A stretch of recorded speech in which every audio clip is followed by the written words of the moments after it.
¿Qué tal? ¿Cómo le va? Bienvenido a su programa Pensamiento Analítico, el programa en el cual analizamos los temas de la vida cotidiana con un punto de vista psicoanalítico, intentando ver un poco más allá cuáles son las razones inconscientes y la psicodinámica de estas cosas que nos suceden a todos. Y como mes con mes, al final de tenemos la dinámica de las preguntas del auditorio.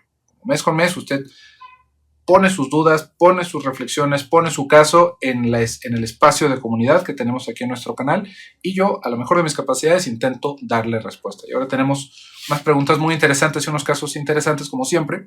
Así que, sin más preámbulo, empecemos. Esta pregunta se empata con otras que están más o menos en el estilo. Fíjense lo que nos dice Rocío. Hola, José Luis y equipo de Pensamiento Analítico. Los felicito por su contenido que sigo desde años. Quisiera conocer tu opinión acerca de cómo se puede vivir, entre comillas, entre paréntesis, aceptar que una persona importante como la madre te rechaza y maltrata. Otra vez, entre paréntesis, ella padece psicosis. Aún así, duele el rechazo de esta figura. ¿Cómo sanar el desamor? Muchas gracias. Rocío, muchas gracias por tu pregunta. Es muy específico lo que tú nos estás diciendo. Tu madre parece que está diagnosticada con un trastorno psicótico y esto pues hace mucho más compleja la situación en la que estás atravesando. Esto hasta cierto punto te da la seguridad de saber que tu madre está diagnosticada con una enfermedad mental de este tipo. Hay muchísimas personas, yo creo que si le tuviera que dar una estadística, ¿qué le gusta? Como el 80% de las personas no están diagnosticadas ni están tratadas por un profesional en sus trastornos y pueden tener exactamente el mismo trastorno que tiene la madre de Rocío, que nos está haciendo esta pregunta, una cuestión de psicosis. ¿Qué es esto? No hay que entenderlo directamente como si fuera esta cuestión de las películas de Hollywood, ¿no? En donde las personas entran en este estado homicida y les da por lastimar a todo lo que está a su alrededor. Una cuestión psicótica no siempre es la manifestación que se va teniendo. Algo que es increíblemente común en la vida cotidiana, que son las depresiones postparto, que se mencionan tan a menudo. Una depresión postparto, más de las veces, es un brote psicótico, es un quiebre psicótico, más bien, no un brote. ¿Y esto por qué? Pues bueno, porque la madre va manifestando un rechazo ante el niño, ante una sensación como de estar siendo invadida, de estar siendo ¿cómo lo podríamos decir? Como envenenada a veces, como si estuviera un intruso cerca de nosotros, como si el niño no fuera propio, y se expresa como un rechazo, como que se siente que el niño está muerto, como hay un montón de cosas que pueden suceder y que se le pone la etiqueta depresión postparto, ¿no? Simplemente personas que entran en catatonia, que ya no quieren hacer nada, no quieren cuidar al niño, no se le quieren acercar, sienten un rechazo, por ejemplo, que el contacto, por ejemplo, a la hora de amamantar, se experimenta como si fuera una cuestión sexualizada y las madres se espantan por eso, porque bueno, hay una estimulación en los pezones. Entonces, son muchas cosas que pueden suceder, que pueden desorganizar por completo la cabeza de las personas en ese momento de maternidad. Es muy común que eso suceda, muy, muy común, pero no es tan común que se diagnostique y es mucho menos común que sea un diagnóstico profundo de la persona que tuvo este tipo de problemas a lo largo de su maternidad, porque muchas veces nada más al principio, bueno, no le puede dar pecho, nada más dele fórmula, alguien más lo cuida y ese niño crece con una madre que está fuertemente afectada en una cuestión de enfermedad mental y que simplemente no se hizo nada. Y esto nos va trayendo ciertos desperfectos a la hora del desarrollo que tendríamos que entender. En este caso que nos está diciendo Rocío, no sé cómo haya sido la situación, no sé si haya sido desde el principio de su maternidad, Rocío, no sé si haya sido algo que sucedió ya que tú eras adulto, cuando estabas en tu adolescencia, pero lo que puede llegar a suceder es que dentro de esa misma enfermedad se siga viviendo como una persecución alrededor de los hijos, como que los hijos son malos, como que lo malo queda fuera. Cuando hablamos de una cuestión psicótica, esa es una organización muy común en donde todo lo malo queda puesto en un objeto, todo lo bueno queda puesto en otro. A veces es como los papás son todo lo bueno, o los papás son todo lo malo, y los hijos son todo lo bueno, o los hijos son todo lo malo. Es una incapacidad de darse cuenta de que el mundo está pintado con tonos grises, no es blanco y negro. Esto justamente por una cuestión de enfermedad, no es una decisión. Pero esto, a la hora de estar cuidando niños, pues imagínense, se vuelve un problema grandísimo. ¿Por qué? Porque la persona al tener esa manera de controlar su mundo interno, empieza a hacer ciertas distinciones en donde hay niños buenos y hay niños malos. Es que la niña tal es la buena, la más pequeñita es la buena y la grande es mala. La grande le quiere hacer daño a la chica y a mí. Y son cosas que están totalmente fuera de la realidad, pero que la niña lo vive o el niño lo va experimentando como que esa es su mamá. Entonces, fíjese nada más, toda la necesidad que hay de tener una figura que me quiera, que me sostenga, y esa figura está trastornada al punto de que piensa que yo le voy a hacer daño.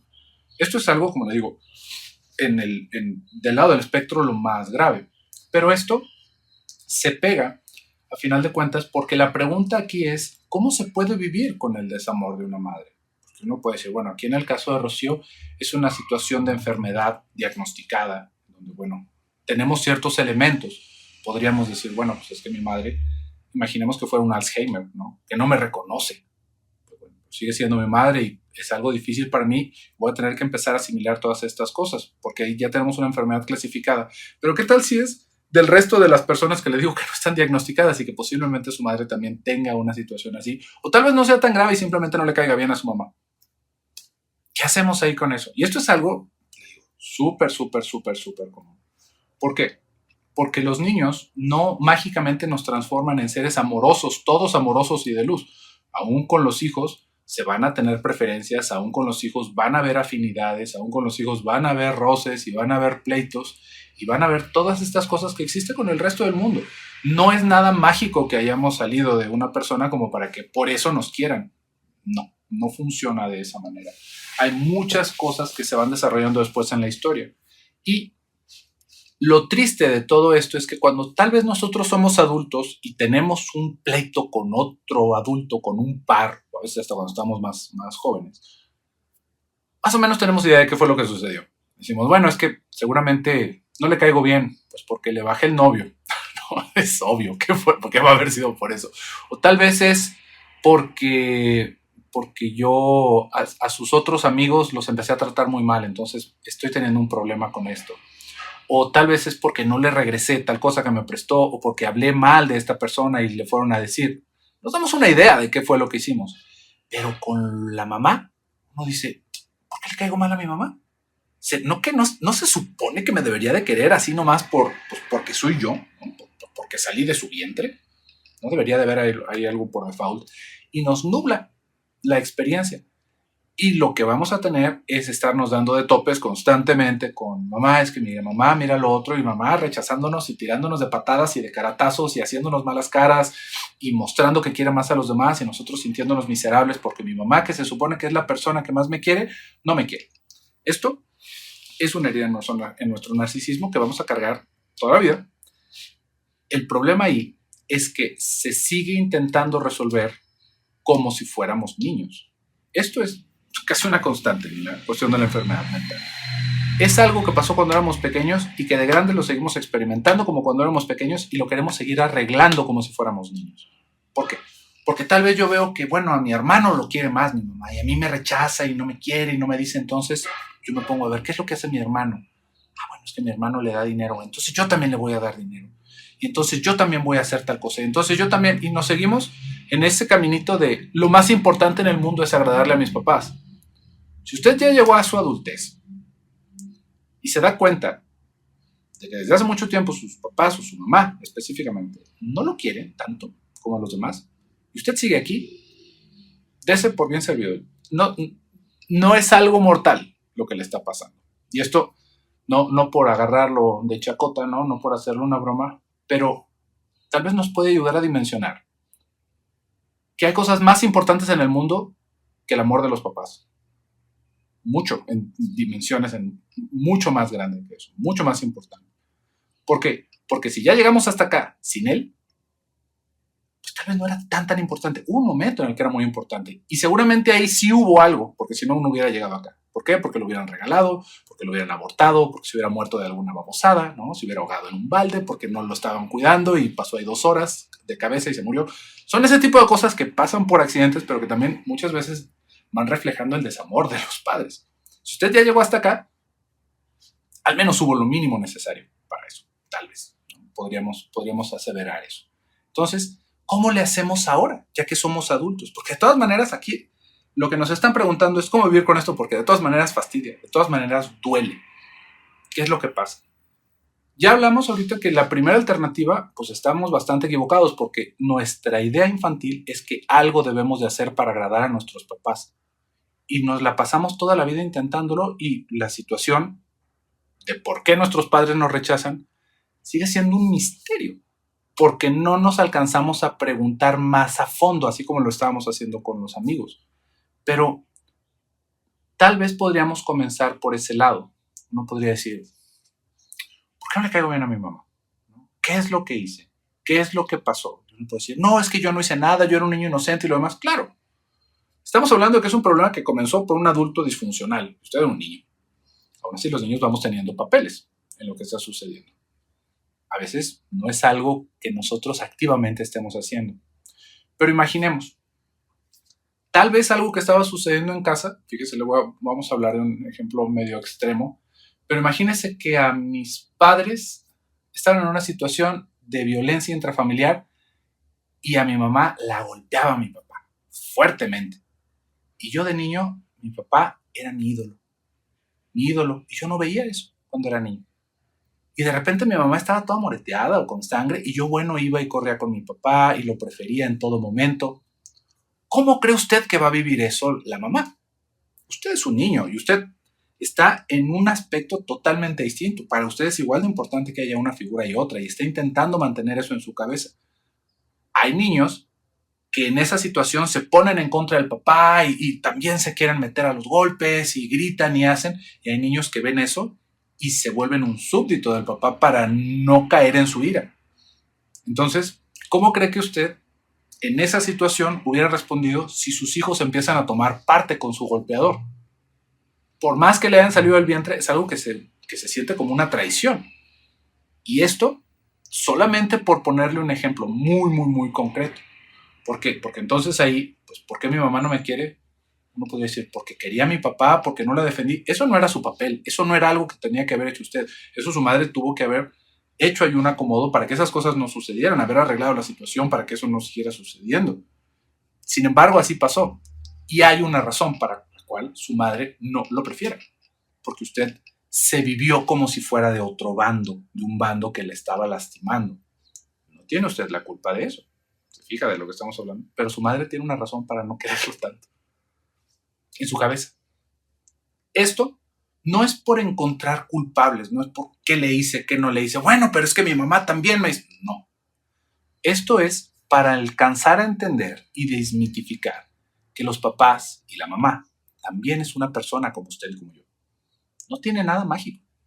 Es una persona que también tiene rencor, es una persona que también tiene un pasado, es una persona que también se vive tratada de manera injusta en un montón de situaciones y que seguramente no se lo comunica, porque no lo ve ni siquiera como para platicárselo a usted. Pero el hecho de que nosotros alcancemos a entender eso, ¿por qué esta persona no quiere estar conmigo? Tal vez es algo que yo no tuve la culpa, pero que sí fui parte de esa situación. Nos va a dar un panorama más grande para alcanzar a entender, porque si no nos quedamos con esta idea de querer complacer a la persona para que esté con nosotros. Y la persona tal vez no quiera.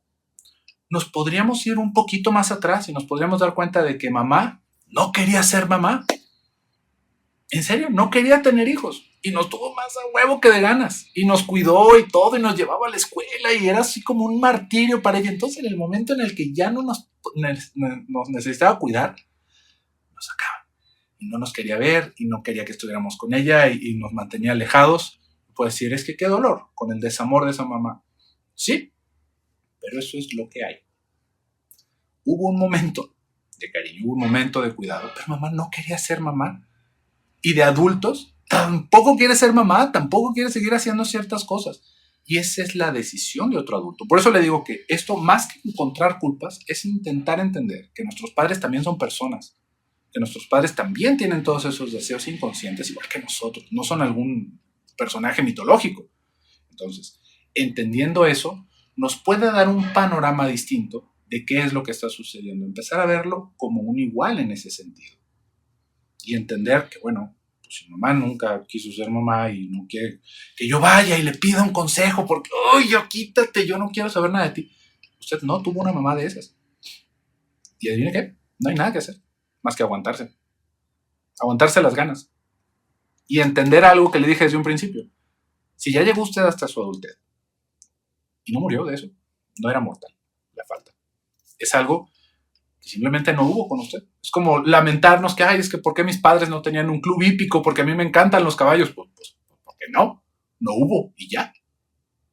Puede sonar muy osco, pero ¿qué vamos a hacer si nuestra mamá no quería ser mamá? Agradecerle en serio el esfuerzo que hizo y no estarla fastidiando. Y tal vez rascarle un poquito de cariñitos en algún momento y ya. Pero entender que ella no quería y que tal vez todavía no quiere. Si nos damos cuenta de que mi mamá no me quiere en ese sentido porque se sintió que estaba en otro bando, es entender que pues tiene una situación de un trastorno mi madre. Y que si me sigue viendo y que si yo sigo de repente, papá, y que tú eres el mejor hombre del mundo y lo demás, y mamá todavía con cicatrices de las botellas que le reventaba en la cara, le vamos a caer como patada en el hígado a mamá. Entonces, si usted quiere mediar un poquito eso, dése cuenta de la dinámica que está viviéndose en casa.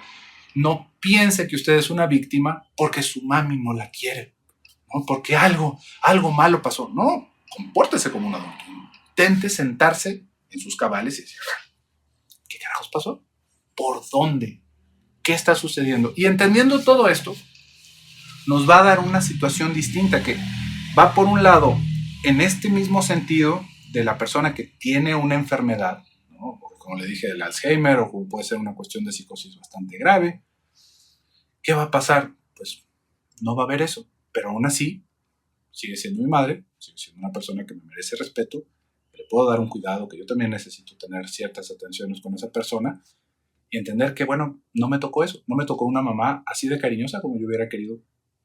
Y también le voy a platicar algo, aunque su mamá hubiera sido la más cariñosa del mundo, de todas maneras se hubiera sentido como que no fue suficiente. Entonces, no es como que hubiera una solución a esa situación. Todos nos vivimos como que, qué padre hubiera sido que me hubieran querido más. Siempre. No es un apetito que se quede saciado. Siempre hubiéramos querido más. De nuestros padres, de nuestras parejas, de nuestros amigos. Siempre queremos nosotros ser el más importante para el otro. A veces la realidad nos golpea durísimo y nos da cuenta de que no nada más no somos el preferido, sino de que aparte le caemos mal. Pero es algo que nosotros vamos a tener que organizar en nuestro mundo. Todo el dolor ahí viene de la necesidad que tenemos de comprobarnos buenos con nuestros padres.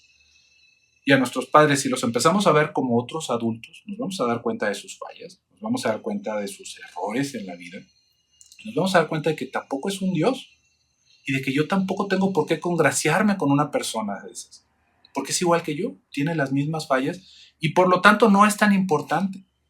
Por lo tanto, no es necesario que me aplaudan, que me digan que me quieren y que me digan todo lo demás. Puedo buscar el cariño en otros lados en donde yo tenga una historia diferente y en donde no sea en esa dinámica familiar en la que me quedé. Yo puedo empezar un nuevo núcleo familiar, yo puedo tener una pareja en donde puedo intentar romper todas esas cosas, donde puedo romper esos patrones, sin necesidad de estarme ciclando en esa primigenia relación que tuve. Para ese lado iría esto. Y fíjese, se nos fue larga esta pregunta, pero habían un montón de preguntas alrededor de las madres narcisistas, cómo nos van afectando, porque todo eso tiene que ver con el desamor de la madre. Y si bien es algo, pues que bueno, estamos resumiendo en un video, sí tenemos que quedar bien claros de que no es lo más importante que nos quieran nuestros papás. En serio no lo es. Usted puede tener una vida muy satisfactoria sin eso. Si no, imagínese, ¿y qué tal si quedamos huérfanos? No, pues no tengo ni prueba de que mis papás en algún momento me hubieran querido. No es algo que nos va a aliciar de por vida como para no poder disfrutar de otras cosas. Hay muchos otros aspectos de la vida en los cuales podemos florecer. El problema es querernos quedar ahí, quererlos pasar por extraordinario, querer seguir congraciándonos con nuestros padres a nuestros 50 años, a ver quién lleva el regalo más caro a la casa. Dejémonos de niñerías. Intentemos seguir adelante y plantearnos cosas distintas en nuestra vida. Pero bueno, por el día de hoy, hasta acá vamos a dejar este programa. Nos quedan muchas preguntas, pero como le digo, habían muchas preguntas alrededor de esto, de la relación de la madre, y me parece que pudimos darle respuesta a muchas de ellas. Yo me despido por el día de hoy. Soy José Luis Amarripa. Hasta pronto.